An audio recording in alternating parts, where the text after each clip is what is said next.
А что-то пахнет мясом вкусным. Это таверны. Это с Dovbysha, да?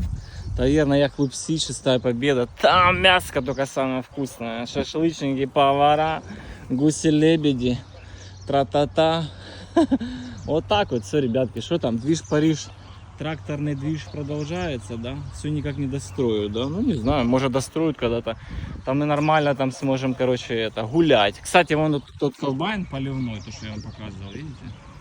Оп, есть, да? Вот это он поливает газон, чистит вот эту дорожечку, когда она вся засранная. Вот, и не в лучшем состоянии. Поэтому сочно здесь, да? Вот тут, кстати, покупаете, заходите, вот тут покупаете кормежечку, там было 30 гривен. Покупаете и кормите гуси-лебеди, короче, тут бегают. Все, вот такая пушечка, теплеет. Приходите, гуляйте, нормально здесь, нормально. Можно, короче, гулять.